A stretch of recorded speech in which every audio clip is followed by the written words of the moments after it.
O governo publica no Diário Oficial da União a medida provisória do programa que pode limpar o nome de quase 70 milhões de pessoas no Brasil. Promessa de campanha de Lula, o desenrola, foi lançado ontem pelo Ministério da Fazenda e vai renegociar, a partir de julho, dívidas de até R$5 mil contratadas até o fim do ano passado. O foco serão os brasileiros que ganham até 2 salários mínimos e os débitos poderão ser parcelados em até 60 meses. Os juros serão de até 1,99% ao mês. As dívidas poderão ser renegociadas diretamente com os credores em uma espécie de leilão e tudo será feito pela internet. O pagamento poderá ser feito por débito em conta, Pix ou então boleto bancário. Segundo o ministro da Fazenda, Fernando Haddad, quem der mais desconto nos valores terá mais chances de ser selecionado e ter a garantia do Tesouro Nacional contra a inadimplência. Ele tem um estímulo para dar o maior desconto possível, porque ele sabe que vai receber. Nós vamos refinanciar para o devedor, mas o credor não vai ter que ficar esperando o pagamento, ele vai ter a certeza do recebimento. Então a gente quer melhorar as condições de desconto dos credores e, obviamente, facilitar a vida dos devedores. Facilitar a vida de todo mundo, na verdade, né? Porque quem tem dinheiro a receber precisa desse dinheiro. Tudo bem, a gente está falando de banco, mas o que foi combinado antes, teoricamente, não deveria sair caro, né? É um dinheiro que é devido, ele deve ser pago. Então, para quem está devendo, quer pagar, se puder pagar menos juros, se puder negociar isso da melhor forma possível, é bom para todo mundo. Por essa medida provisória, os bancos que aderirem ao programa terão ainda a obrigatoriedade de limpar o nome de quem tem dívidas de até R$100. Ficar com o nome sujo por R$100, vou te falar, hein? Cerca de 1,5 milhão de pessoas estão nessa condição. A regra não valerá para varejistas e também para outras empresas. A ideia é que ele imediatamente já tire o nome do SPC do Serasa para se habilitar a participar do programa. Esse é um dos objetivos nossos. Tem 1,5 milhão de brasileiros nessa situação. Bem, então, ontem o governo divulgou detalhes do novo pacote para baratear os chamados carros populares e depois de um pedido do presidente Lula, passou a incluir estímulos à renovação da frota de ônibus e caminhões. As medidas vão valer por até 4 meses e serão compensadas pela reoneração parcial do diesel. Por que até 4 meses? Porque enquanto durarem os estoques de dinheiro, é basicamente isso. Enquanto tiver recurso, é possível manter esse programa. A partir de setembro, a alíquota do diesel, que está zerada, passará a ser de 11 centavos por litro. Será assim a compensação e com isso o Ministério da Fazenda calcula arrecadar R$1,5 bilhão. Desse total, 500 milhões irão para incentivar a compra de automóveis, 700 milhões para caminhões e 300 milhões para vans e ônibus. No caso dos carros, em vez da redução de impostos, o pacote prevê descontos entre R$2.000 e R$8.000. As montadoras, por sua vez, seriam compensadas por meio de créditos tributários. As regras continuam valendo para veículos de até R$120 mil e vão levar em conta os mesmos 3 fatores: preço do veículo, emissão de poluentes e cadeia de produção. Em cerimônia no Palácio do Planalto, o ministro da Fazenda, Fernando Haddad, disse que o programa vai funcionar, como disse a Sheila, até que se esgotem os estoques do que de veículos, não, de recursos disponíveis. Para além desse 1,5 bilhão que vai financiar o programa. Então você fecha a conta virtuosamente, estimula contraciclicamente a indústria no momento em que ela está com os pátios lotados, tudo concorrendo para o que deve ser. Vamos ter uma diminuição das taxas de juros e o mercado de crédito para bens duráveis deve voltar à normalidade em algum momento do futuro próximo. Para o coordenador de cursos automotivos da FGV, Antônio Jorge Martins, o programa tem méritos, mas não reverte a situação do mercado. Não sozinho, né? Ele lembra que os últimos anos foram marcados por aumento de custos que os descontos previstos estão longe de cobrir completamente. Na prática, tivemos ao longo desses últimos 3 anos um aumento de custos que foram repassados para os preços, né, dentro das concessionárias da ordem de entre 50% a 55%. Ou seja, não tem como uma medida que venha contemplar R$8.000 de redução de preço dentro de um veículo que hoje, o veículo que a gente chama de veículo de entrada, né, possa realmente reverter de forma elevada a situação negativa de falta de compra. Segundo Antônio Jorge Martins, não é mais possível falar em carro popular no Brasil, mesmo com essas tentativas do governo de baratear o preço dos veículos. O veículo tende a ser cada vez mais um celular sobre rodas. Cada vez mais você tem conectividade, né? Novos filtros embutidos dentro dos veículos como um todo. Uns mais, outros menos, mas de qualquer forma a conectividade faz parte hoje, de uma forma geral, da situação, tá certo? E das condições que efetivamente os carros possuem, né? É sempre uma aula conversar com esse coordenador dos cursos aí da Fundação Getúlio Vargas, Sheila, com o Antônio Jorge Martins. Ele faz uma analogia muito interessante que é a seguinte: os carros de hoje, vamos comparar com um telefone celular. Antigamente você tinha um tijolão. Acho que a gente até já fez essa comparação aqui, desculpa se está sendo repetitivo, mas é interessante a gente falar isso. A audiência rotativa do rádio, né? Os carros, eles têm uma tecnologia que ela precisa estar nesses veículos hoje em dia. Não faz sentido você tirar vidro elétrico, você tirar diversos componentes que transformam esse carro em algo normal. É como ter um smartphone. Você tem aqueles smartphones que se blur, com trocentas mil câmeras, mas o smartphone é aquele telefone que te permite entrar na internet, entrar em aplicativos, usar esses aplicativos. Não faz sentido mais você usar um StarTAC só para ligação. A mesma coisa com os carros, é o que ele está dizendo. Então, por isso, não tem como baratear muito mais esses veículos, porque seria um retrocesso até no que a gente vai ver rodando nas ruas. Para as montadoras não é nem interessante, eles nem pensam, né, em fazer isso. Então fica aqui a explicação do porquê esses veículos não podem ser mais barateados. E aí, desde o primeiro dia que a gente toca nesse assunto, eu não me esqueço da mensagem aqui do nosso ouvinte Roberto, que disse, se mexesse na margem de lucro dessas empresas, talvez a gente poderia ter. Pois é, Roberto, aí é uma utopia, né? Mas é importante dizer também, né, Sheila, que o governo está mexendo nisso justamente para segurar os empregos, porque mexer em margem de lucro essas companhias não vão querer, né? Então, para segurar empregos das pessoas na indústria, o governo resolveu botar as mãos aí na massa e, imagina, né, Sheila, botar mais carro rodando nas ruas. Sim. A Fabiana escreveu para cá falando de um opcional que pode ser eliminado, né? Porque ninguém usa a seta. É verdade. Imagina. Mas você vê como alguns desses opcionais, inclusive, eles são uma questão de segurança, né? Tô brincando aqui com a seta, evidentemente, né? Porque tem um monte de gente mesmo que não usa. Parece enfeite. Mas vários desses opcionais acabam representando uma questão de segurança. Então, não é possível, muitos dos carros que saem de fábrica, aqueles carros chamados de partida, nem retiram mais muitos desses opcionais que antigamente eram possíveis de serem retirados ou partia de fábrica sem esses opcionais. Mudou, né? Esse mercado mudou. Enfim, para a renovação da frota de caminhões e ônibus, os descontos vão variar entre R$33 mil e R$99 mil e vão valer para a troca de veículos com mais de 20 anos de uso, que serão enviados para reciclagem. Nas 2 primeiras semanas, o programa vai funcionar apenas para pessoas físicas. Segundo o vice-governador e ministro do Desenvolvimento, Indústria e Comércio, Geraldo Alckmin, um dos objetivos é melhorar a qualidade da frota nacional. O que nós estamos procurando fazer? Estimular a renovação da frota. Qual o objetivo disso? É tirar o caminhão velho, ou o ônibus velho, que tem mais de 20 anos de uso, tem o sentido ambiental, tem o sentido da segurança, tem o sentido da preservação de emprego, de fortalecimento da densidade industrial e é transitório. Esperamos que daqui a poucos meses os juros caiam, o crédito fique mais acessível e a economia vai pegando o seu rumo melhor. O relatório da reforma tributária discutida no Congresso deve ser apresentado hoje em Brasília. Rapaz, entre outros pontos, o texto prevê substituir 5 impostos por apenas 2. Tá fácil essa discussão, hein, Thalita Almeida? O relatório da reforma tributária deve ser apresentado hoje na Comissão Especial da Câmara dos Deputados. Os últimos detalhes da proposta foram alinhados ontem à noite pelo grupo de trabalho que trata sobre o tema.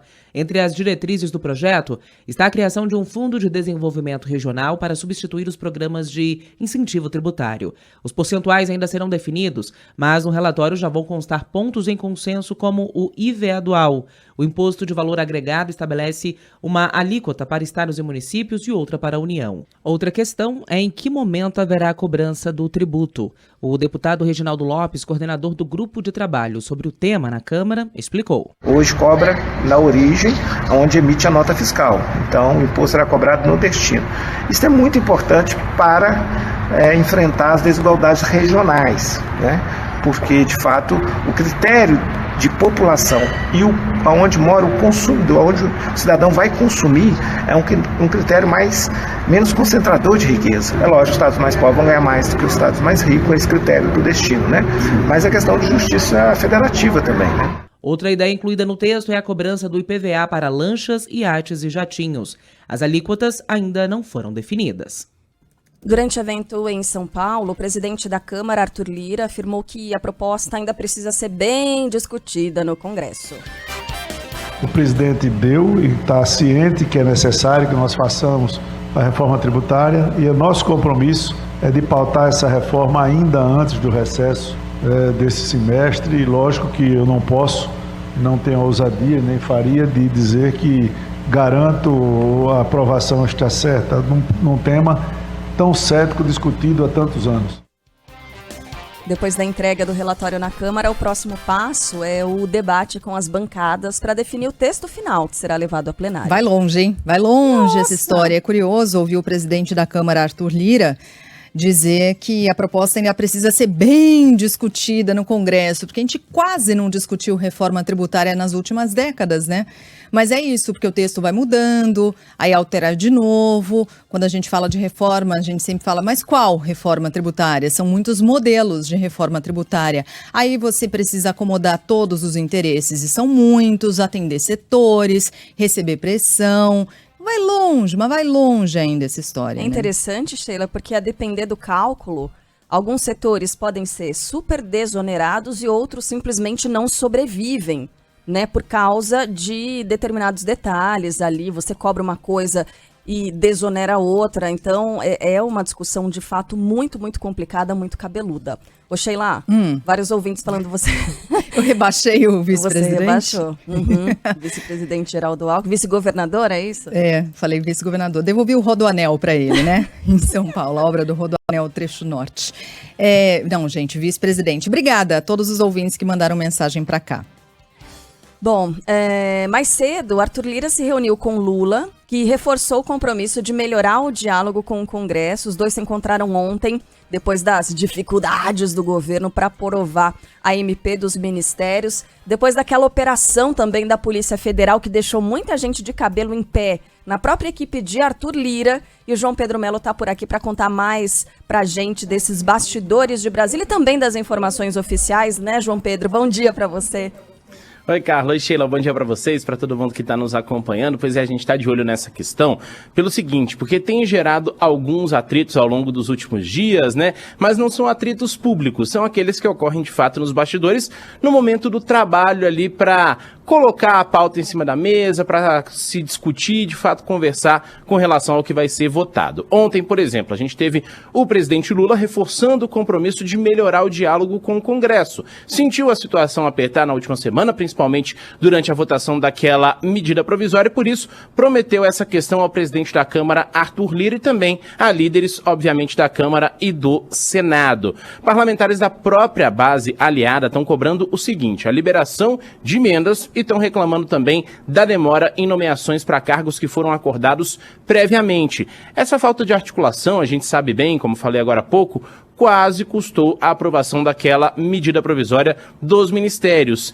Essa questão passou tanto pela Câmara como no Senado na semana passada, mas, claro, enfrentou muitas dificuldades. Esse texto reestrutura a organização da esplanada dos ministérios, garante aí 37 pastas ao governo federal. Na reunião, Lula prometeu que ministros também vão conversar com os presidentes da Câmara e do Senado antes da edição de medidas provisórias. E aí a gente teve até uma fala um pouco mais dura de Arthur Lira, destacando que o governo precisa se organizar, porque não adianta mandar uma medida provisória para tentar, de repente, pular alguma etapa, queimar alguma etapa, se os textos não forem bem discutidos e também bem elaborados pelo Palácio do Planalto. Dentro da base, está aumentando também a pressão pela troca de ministros, principalmente do União Brasil. Qual que é a avaliação? É de que esse partido não está entregando os votos que são necessários para o Palácio do Planalto e tem 3 cargos dentro da esplanada dos ministérios. Sobre esse assunto, o líder do governo no Senado, o senador Jacques Wagner,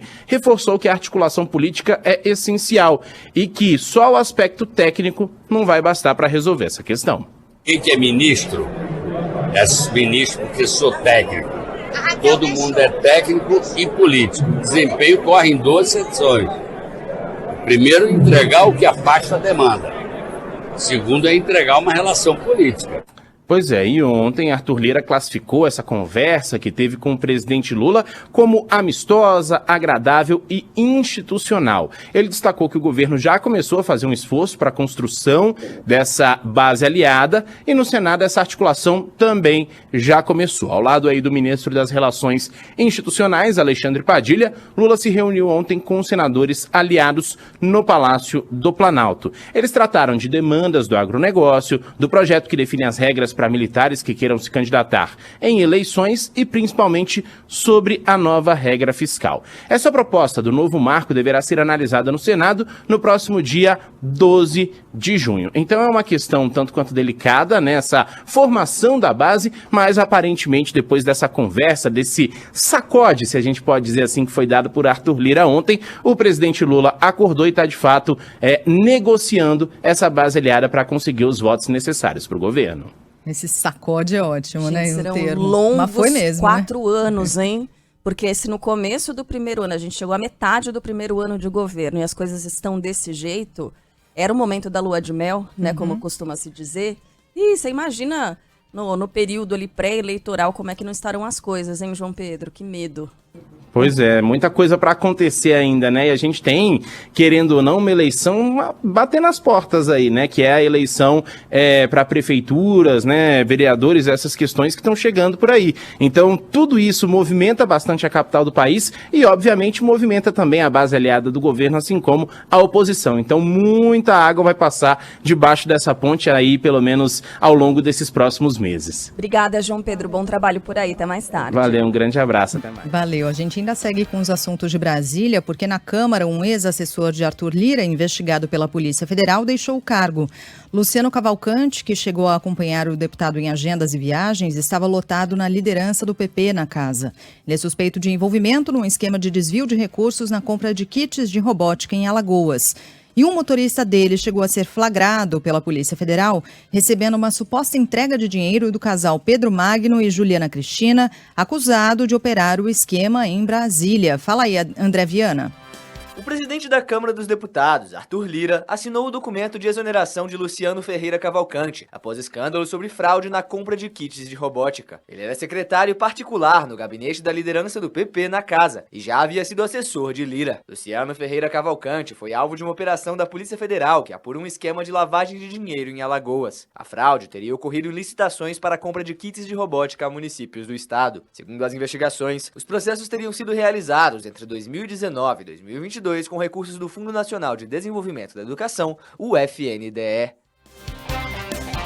Ainda ontem, o governo Lula exonerou, então, o diretor de apoio à gestão educacional do MEC, Alexander Moreira. Ele foi um dos alvos da Operação Efesto e era responsável por recomendar o repasse de verbas aos municípios e avaliar o cumprimento de metas do Plano Nacional de Educação. A exoneração foi publicada no Diário Oficial da União e é assinada pelo ministro da Casa Civil, Rui Costa. Alexander Moreira era tido como aliado de Arthur Lira e estava afastado do cargo desde a ação da PF na semana passada. Ainda segundo as investigações da Polícia Federal, Arthur Lira chegou a usar na campanha eleitoral de 2022 uma picape que foi monitorada e fotografada em uma entrega de recursos que teriam sido desviados de contratos para compra de kits de robótica.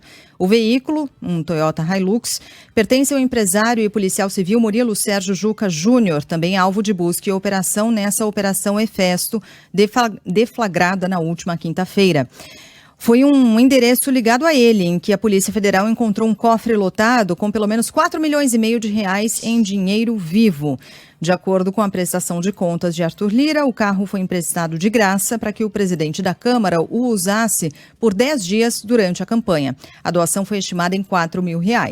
Procurado, Arthur Lira, que vem negando qualquer tipo de ligação com os investigados, não se pronunciou.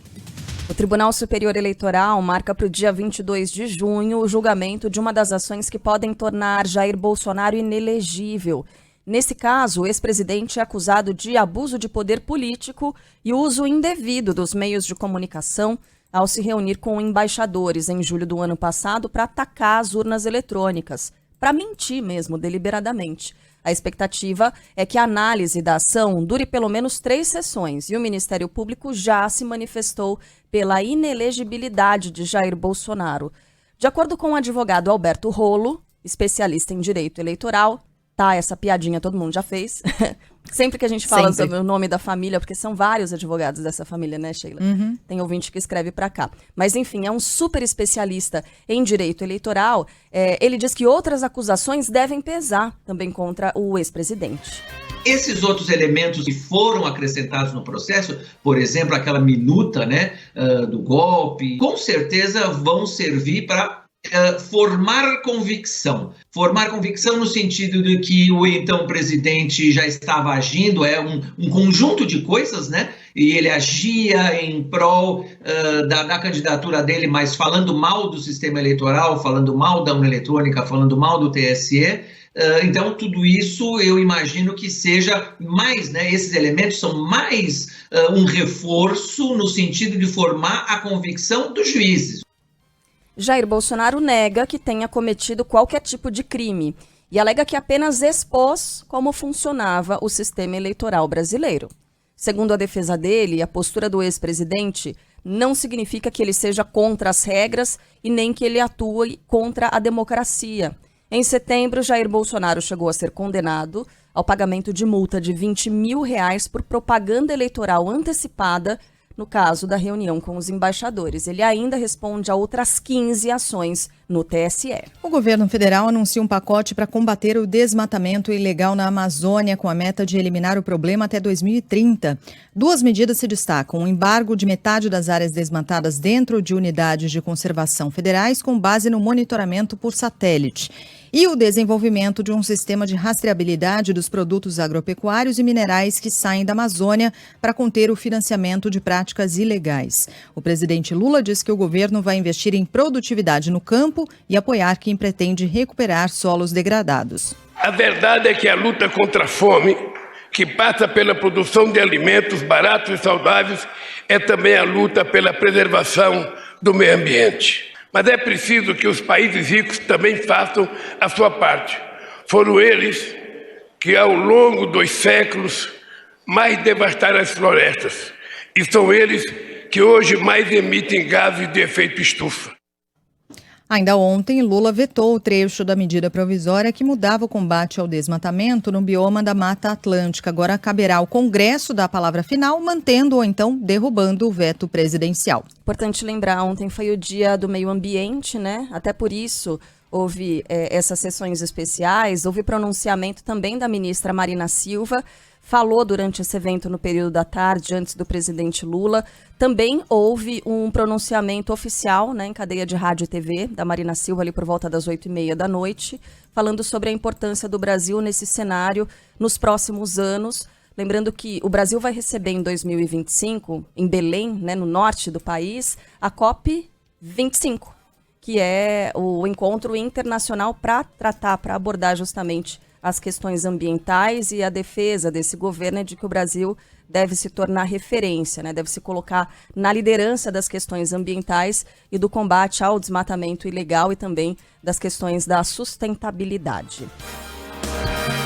Bom, a gente vai a Curitiba agora porque uma perícia contratada pela defesa de Eduardo Apio contesta a análise feita pela Polícia Federal E o juiz que cuidava dos processos da Lava Jato pede para voltar ao cargo. Amanda Iargas tem mais informações. A defesa do juiz Eduardo Apio apresentou uma perícia que difere do laudo que respaldou o afastamento do magistrado. Segundo a nova auditoria, não é possível afirmar que Apio teria sido o autor da ligação para João Malucelli, filho do desembargador Marcelo Malucelli. A defesa de Apio afirma que celulares também não foram periciados. Com base nesta nova perícia, uma liminar pede a reintegração imediata do juiz titular da 13ª Vara de Curitiba. A chamada que está no centro da discussão foi feita a João Malucelli poucos minutos depois de Apio ter acessado por 2 vezes um processo em que constava o contato do filho do desembargador. No telefonema, a pessoa se identifica como um servidor da Justiça Federal, pede informações sobre Marcelo Malucelli e faz um questionamento considerado como uma ameaça pelo desembargador. Eduardo Apio foi afastado cautelarmente do cargo no dia 22 de maio, após uma denúncia de Marcelo Malucelli. Só uma correção, né? Eu falei COP25 nada, COP30, né? A gente já está em 2023, então é COP30. Daqui 7 anos o encontro em Belém do Pará. Obrigada a todos os ouvintes que escreveram para cá e trouxeram essa correção. Na verdade é COP30 em 2025, não é isso? Eu estava confundindo as duas datas, mas é isso. COP30, que é a 30ª edição, em 2025 em Belém. 5 anos à frente, está dizendo aqui o Rafael. Rafael, é isso aí. Boa. Bom, em Brasília, o deputado cassado Deltan Dallagnol foi ouvido pela Polícia Federal e alegou imunidade parlamentar ao justificar os ataques a ministros do TSE. Fala aí, Ângelo Sfayer. O ex-deputado federal Deltan Dallagnol, do Podemos, foi ouvido pela Polícia Federal nesta segunda-feira em audiência que durou aproximadamente 1h30. Ele prestou esclarecimentos sobre ofensas feitas por ele ao TSE. Uma nota divulgada pela assessoria do ex-parlamentar afirmou que todas as perguntas feitas pela Polícia Federal foram respondidas. Deltan não revelou o teor das questões porque o inquérito é sigiloso, mas disse que solicitou que a confidencialidade seja derrubada. Hoje à tarde, a mesa diretora da Câmara dos Deputados se reúne para deliberar sobre a decisão do TSE, que no mês passado, por unanimidade, indeferiu o registro de candidatura de Deltan por entender que ele burlou a lei da ficha limpa. A sessão deve ter início às 2h30 da tarde. A Comissão de Valores Mobiliários abre processo e torna réu o ex-CEO das Americanas. Fala aí, Mariana Albuquerque. A Comissão de Valores Mobiliários tornou réus 2 ex-presidentes da Americanas no processo que investiga a comunicação ao mercado sobre as inconsistências contábeis da varejista. Em janeiro deste ano, a Americanas revelou um rombo de 20 bilhões de reais que levou a empresa a pedir recuperação judicial. Sérgio Rial é acusado de não ter guardado sigilo sobre uma informação delicada, sem que antes ela tivesse sido comunicada oficialmente pela Americanas ao mercado. Ele renunciou depois disso. Já João Guerra Duarte Neto, atual presidente, que assumiu após a renúncia de Sérgio Rial, é acusado de não comunicar prontamente à Bolsa de Valores. A Polícia Federal emite um alerta internacional contra o principal suspeito de envolvimento na morte do ator Jeff Machado. Os detalhes chegam com a Nicole Tim. A Polícia Federal emitiu um alerta e acrescentou o nome de Bruno Rodrigues, o principal suspeito do assassinato do ator Jeff Machado, nos sistemas do controle migratório. A medida foi tomada devido à preocupação com a possibilidade de fuga de Bruno para fora do país, apesar dos advogados dele afirmarem desconhecer essa movimentação. O suspeito está foragido desde a semana passada e o Disque Denúncia divulgou um cartaz pedindo informações sobre ele. A polícia tinha pedido a prisão dele e de Geander Vinícius da Silva Braga, também acusado pelo crime, no dia 29 de maio. No entanto, os mandados só saíram 3 dias depois. Chega a 24 o número de casos de gripe aviária em animais silvestres no Brasil. Ontem, o Ministério da Agricultura confirmou o primeiro registro no estado de São Paulo, registro que foi feito em Ubatuba, no litoral. Mais informações com o João Boeri. Sobe para 6 o número de casos confirmados de influenza aviária no estado do Rio de Janeiro. Nesta segunda-feira, a Secretaria de Saúde resgatou pela primeira vez uma ave silvestre da espécie fregata com a gripe em Niterói, na região metropolitana. As outras 5 são da espécie 30 réis de bando. 3 casos ocorreram em São João da Barra, no norte fluminense. O manejo das aves com influenza aviária só pode ser feito por profissionais habilitados e com uso de equipamentos de proteção individual. A doença não é transmitida pelo consumo de carne de aves nem de ovos. As infecções humanas pelo vírus da influenza aviária ocorrem por meio do contato direto com aves infectadas, vivas ou mortas. As autoridades americanas ainda apuram o que causou a queda de um avião perseguido por caças depois de invadir o espaço aéreo de Washington. Fala aí, Arthur Coelho.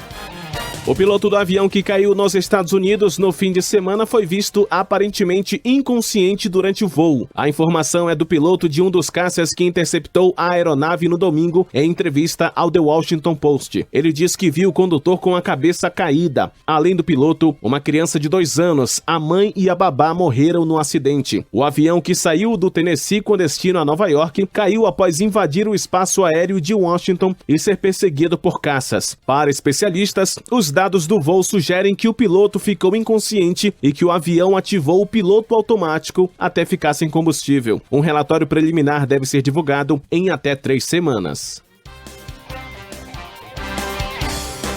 Destaque ao vivo chegando com o Sandro Badaró, um pedido de medida protetiva contra um jogador do Manchester United, da seleção brasileira, o brasileiro Antony. Sandro, bom dia para você. Bom dia, Carla. Exatamente. Ele foi denunciado por violência doméstica, ainda não se posicionou oficialmente, a gente ainda não tem a confirmação se já foi notificado pela Polícia Civil de São Paulo. A mãe do filho dele, a Gabriela Cavalim, esteve ontem na delegacia, registrou o boletim de ocorrência com um pedido de medida protetiva urgente. Esse caso aconteceu na Vila Regente Feijó, na capital paulista, no dia 20 de maio, mas foi comunicado ontem à Justiça, ela foi à delegacia ontem. Além desse pedido de medida protetiva, ela teve a solicitação para passar por exame de corpo de delito e também está destacado, no boletim de ocorrência, ela tem 6 meses para avaliar se entra com uma representação criminal, ou seja, abre um processo formal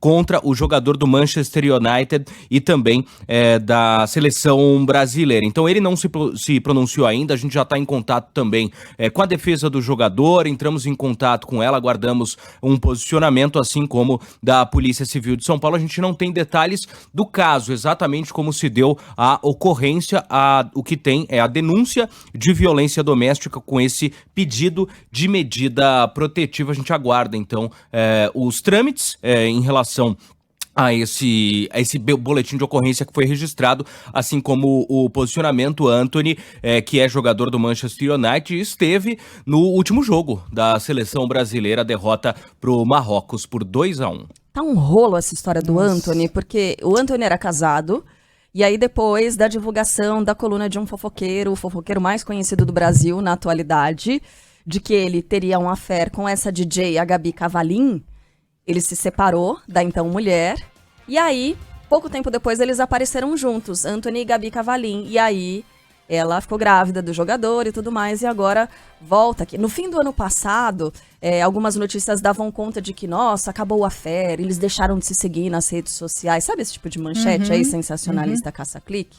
Pois é, no comecinho desse ano, né, também as notícias, essas manchetes caça-clique apareceram aí, de que os dois deixaram de se seguir nas redes sociais. E aí agora, né, foi em maio, né, Sandro, que você Dia disse? 20 de maio, exatamente. 20 de maio, mas esse boletim de ocorrência foi registrado na Zona Leste, né, de São Paulo. E lembrando, não é, claro, a vítima pode pedir medida protetiva quando decidir. Nem sempre ocorre do boletim de ocorrência ser registrado no mesmo dia ou no dia seguinte a uma agressão. Acontece mesmo, por inúmeros motivos, do boletim ser registrado muito depois.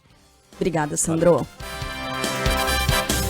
7 integrantes da Guarda Civil Municipal de São Paulo são afastados do cargo depois de uma reportagem exclusiva exibida ontem no Jornal da Band. Aliás, no novo Jornal da Band, já abriu com tudo essa nova temporada, essa nova edição do Jornal da Band, reportagem do Lucas Josino, que trouxe essa denúncia, está aqui com a gente. Qual é a denúncia? De que GCMs estariam cobrando uma espécie de taxa de proteção de comerciantes na região da Cracolândia. Josino, bom dia para você, parabéns pela reportagem e nos conte agora os detalhes, agora com essa informação do afastamento aí desses 7 integrantes da Guarda Civil Metropolitana de São Paulo, né? Bom dia.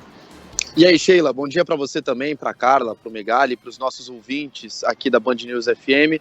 Pois é, a gente recebeu essa nota, essa informação da Prefeitura de São Paulo. 7 integrantes, 7 guardas civis metropolitanos foram afastados depois dessa nossa reportagem. Obrigado, inclusive, pelas palavras. Essa reportagem ontem abriu o Jornal da Band, mostrando o que está acontecendo na região central de São Paulo, guardas civis metropolitanos, agentes de segurança pública, recebendo dinheiro, vendendo segurança privada e coagindo moradores e comerciantes a pagarem para que os estabelecimentos, as lojas, as casas, os prédios residenciais não sejam atacados por usuários de droga e também pelos ladrões. Desde que a Cracolândia saiu da Praça Princesa Isabel, para quem não é de São Paulo, a Praça Princesa Isabel é uma praça que fica no centro da cidade, no coração da capital paulista, e ficou por lá aproximadamente 3-4 meses. Houve uma grande operação no ano passado, e essa operação fez com que a Cracolândia se espalhasse pelas ruas da região central da cidade. Quando a Cracolândia se espalhou, a Guarda Civil Metropolitana tomou conta do fluxo de certa forma. Falava para os dependentes químicos, vocês vão ficar nessa rua, agora vocês vão para outra rua.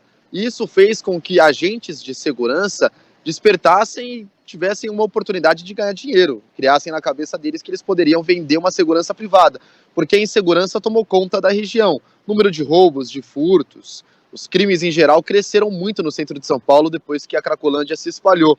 E aí esses seguranças, esses agentes de segurança pública passaram a cobrar e incentivar moradores e comerciantes a pagarem uma taxa para que o fluxo saísse de lá. E aí, quando o fluxo saía, esses moradores e comerciantes continuavam pagando. Um desses agentes que liderava esse esquema se chama Elisson de Assis. A gente tem gravações dele conversando com os comerciantes.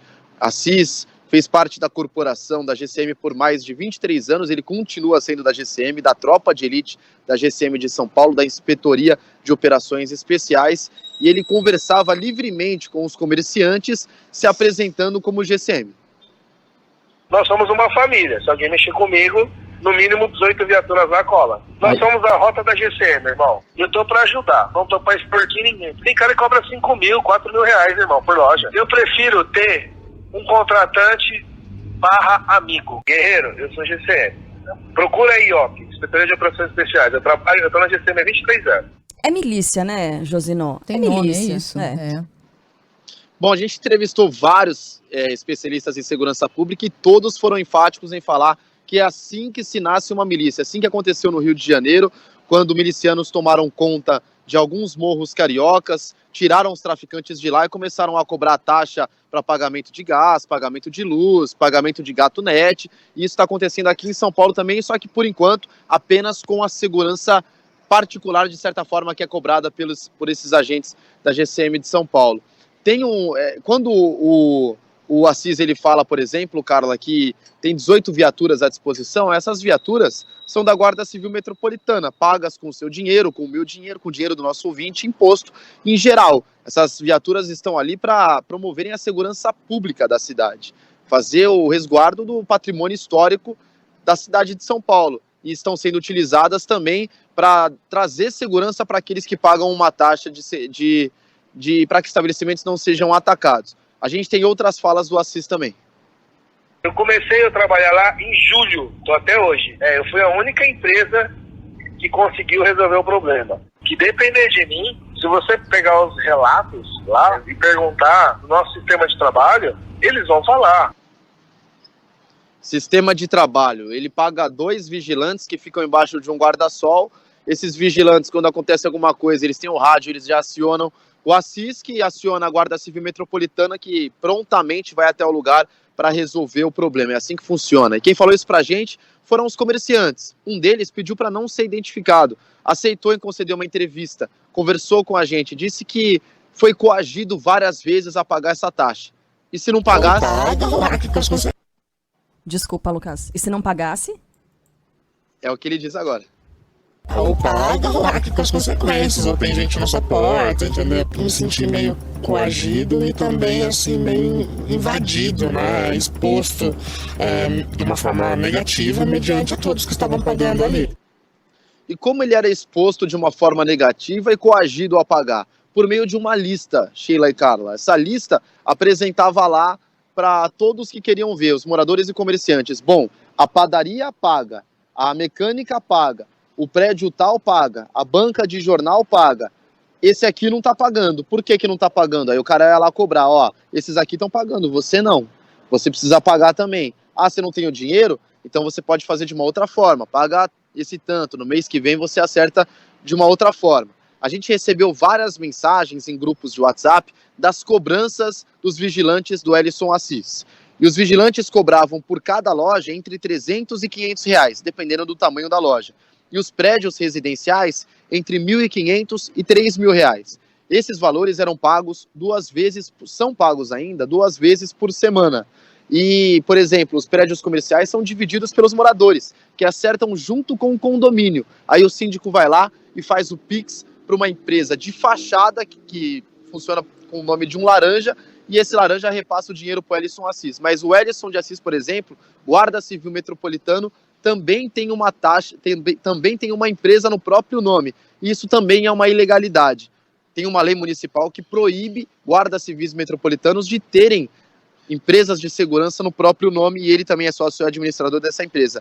Você perguntou se era milícia, Carla? A gente entrevistou o José Vicente, que é especialista em segurança pública, coronel reformado da Polícia Militar, que foi categoricamente claro quando disse que se trata assim de uma milícia. É um comportamento muito parecido com as milícias que nós temos no Rio de Janeiro, comercializando a segurança para as pessoas, oferecendo, como faz a máfia nos Estados Unidos, oferecendo segurança para pessoas, moradores, mas principalmente comerciantes. Bom, e agora 7 agentes já foram afastados e claro que essa investigação continua. Carla e Sheila. Grave, hein? Bem grave. Josino, obrigada, viu? Parabéns mais uma vez pela reportagem, que já começa a gerar consequências. Era o mínimo que a gente podia esperar, o afastamento desses envolvidos. Diretamente envolvidos, resta saber quantos mais envolvidos nisso, né? Muitos ouvintes estão escrevendo para cá, viu, Lucas, dizendo esses guardas, eles devem ser expulsos da corporação. Toda uma investigação vai ser feita, né? Como a Sheila disse, a Prefeitura de São Paulo notificou aqui o Grupo Bandeirantes. Ontem o Lucas buscou uma nota, né? Perguntou, e a gente acompanhou ali na estreia do Jornal da Band, uma nota super protocolar por parte da Prefeitura de São Paulo, mostrando o número de ações e blá, blá, blá, aquela coisa que não responde a nada. E agora, né, Lucas, a gente tem a informação de que esses 7 agentes foram afastados para as investigações. E aí os nossos ouvintes cobrando aqui algum tipo de punição mais pesada. Ô Lucas, eu tenho uma dúvida só com relação ao valor que era pago. Isso variava de estabelecimento para estabelecimento? Lojas menores pagavam menos? Qual era o valor médio cobrado? Pelo que a gente apurou, Carla, eles chegaram a um valor de R$28 mil mensais em apenas um quarteirão na Avenida Duque de Caxias, que é uma das principais avenidas da cidade de São Paulo. Essas são as informações concretas que a gente tem. R$28 mil que eram divididos entre prédios e lojas. Os prédios residenciais que tinham aproximadamente 300 moradores, 300 apartamentos, por exemplo, pagavam entre R$3.000 e R$3.500. Prédios menores pagavam entre R$1.500 e R$2.000. Na ligação que a gente teve acesso do Assis, do Ellison de Assis, o guarda civil que lidera esse esquema, com alguns comerciantes, ele dizia que lojas grandes ele cobrava R$500, lojas pequenas ele cobrava R$300. O valor concreto fechado no mês dava R$28 mil, 34 estabelecimentos entre lojas e prédios, mas apenas um quarteirão. Lucas, obrigada pelas informações. Vários ouvintes estão dizendo aqui, olha, toma cuidado agora. O Lucas, ele é super escolado nessas questões das apurações de polícia, né? Tá sempre com os olhos atentos aí para tudo, para as apurações e também para se manter seguro. Lucas, parabéns pelo trabalho, viu? Hoje tem suíte, que a gente costuma dizer, no Jornal da Band dessa história também? Tem sim. Tem uma outra reportagem sim, viu, Carla? Obrigado mais uma vez pelas palavras.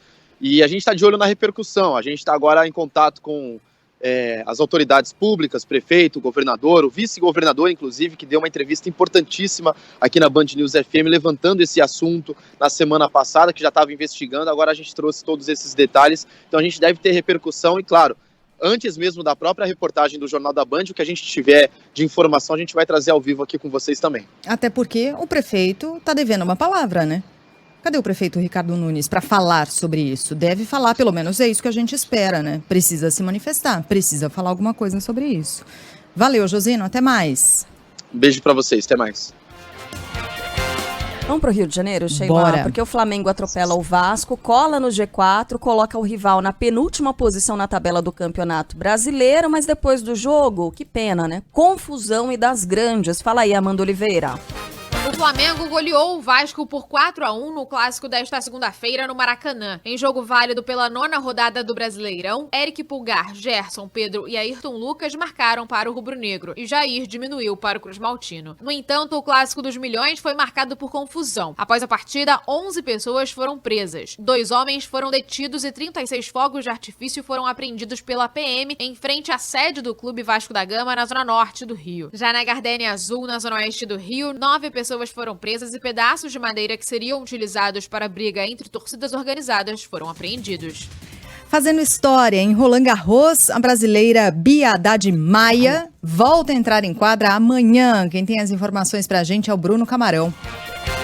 Bia Haddad Maia está nas quartas de final de Roland Garros. A tenista voltou a quebrar a escrita ao vencer de virada a espanhola Sara Sorribes em quase 4 horas e colocar o Brasil de volta a esta etapa do torneio francês. Desde 2004, com o Gustavo Kirten, um brasileiro não chegava tão longe no saibro parisiense. Entre as mulheres, Bia possuía um jejum ainda maior, igualando o feito de Maria Esther Bueno, que em 1968 ficou entre as 8 melhores no US Open. Atual número 12 do ranking, Bia volta a competir às 7 da manhã desta quarta contra a tunisiana Ons Jabeur, 7ª do mundo. As duas já se enfrentaram 2 vezes, ambas com vitória da rival.